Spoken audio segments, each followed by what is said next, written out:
Assalamualaikum warahmatullahi wabarakatuh.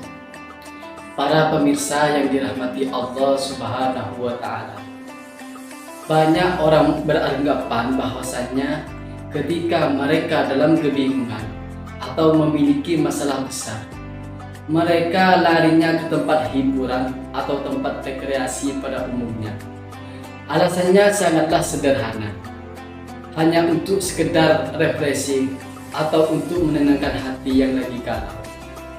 Padahal Rasulullah Shallallahu Alaihi Wasallam bersabda dalam hadisnya, Innal quluba tasda'u kama yasda'ul hadid. Faqila ya Rasulullah, wa ma jala'uha? Faqala tilawatul Qur'ani wa dzikrul maut. Rasulullah Shallallahu Alaihi Wasallam bersabda, sungguh hati itu berkarat sebagaimana besi di muka karat. Kemudian Rasulullah ditanya, lantas apa yang dapat membersihkannya ya Rasulullah? Rasulullah pun menjawab dengan memperbanyak membaca Al-Quran dan mengingat kematian. Hadis riwayat Imam Baihaqi. Hadis ini memberikan sebuah pemahaman kepada kita, baik dalam keadaan suka maupun duka, untuk memperbanyak membaca Al-Quran. Al-Quran merupakan tempat di mana kita berdialog langsung kepada Allah Subhanahu wa Ta'ala dan mencurahkan hati kita kepada Allah Subhanahu wa Ta'ala. Berbicara tentang rasa galau, sedih ataupun lainnya memang merupakan sebuah fitrah bagi setiap manusia, sebagaimana banyak dialami oleh para nabi-nabi terdahulu.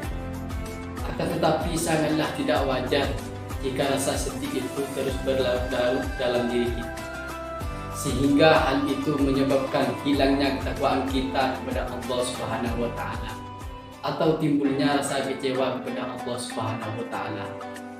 Para pemirsa yang dirahmati Allah Subhanahu wa Ta'ala, di sini kami akan mencoba menghadirkan beberapa tips agar supaya rasa sedih itu tidak ada lagi di dalam diri kita.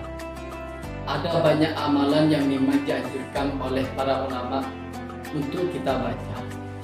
Di antaranya adalah beberapa kandungan ayat-ayat yang ada di dalam Al-Quran. Yang pertama, surah Al-Fatihah. Surah Al-Fatihah ini mampu mengobati jiwa yang nistapa, utamanya ketika kita benar-benar memahami makna yang terdapat dalam ayat kelima, yaitu Iyyaka na'budu wa iyyaka nasta'in. Hanya kepadamu kami menyembah dan hanya kepadamu kami meminta pertolongan. Pada ayat ini seolah-olah Allah mengajak kepada kita untuk berikrar bahwasanya kita ini adalah hamba yang tidak berdaya, sehingga dalam keadaan suka maupun duka kita tetap berikrar bahwa hanya kepada Allah lah kita meminta pertolongan. Yang kedua, surah Al-Insyirah. Ayat yang berjumlah 8 ayat ini ternyata mampu membawa kita kepada suatu kesadaran di mana Allah akan memberikan jalan kemudahan setelah kita mengalami banyak kesusahan. Sebagaimana Allah berfirman dalam surah Al-Insyirah ayat 5 sampai 6. Fa inna ma'al usri yusra, inna ma'al usri yusra. Maka sesungguhnya bersama kesulitan ada kemudahan. Sesungguhnya bersama kesulitan ada kemudahan. Surah ini turun sebagai pelipur lara ketika Nabi Muhammad SAW sedang mengalami tantangan keras dari kafir Quraisy. Sehingga dengan turunnya surah ini Allah melapangkan hatinya kepada Nabi Muhammad SAW yang pada awalnya merasakan kesedihan seketika berubah menjadi tenang dan damai. Yang ketiga, surah Al-Baqarah ayat 255 yang biasa kita kenal dengan ayat kursi. A'udzu billahi minasyaitonir rajim. Bismillahirrahmanirrahim.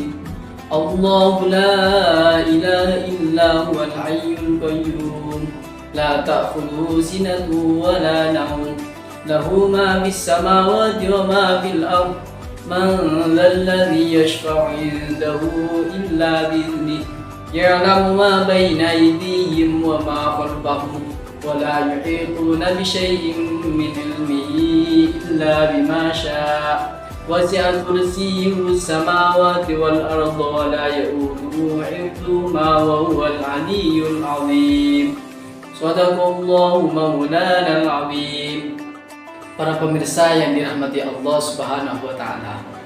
Dari sekian banyak surah ataupun ayat yang telah kami sampaikan di awal, tentu sangatlah penting untuk kita amalkan, utamanya ketika kita sedang mengalami banyak masalah, baik yang bersumber dari diri kita ataupun yang bersumber dari orang lain.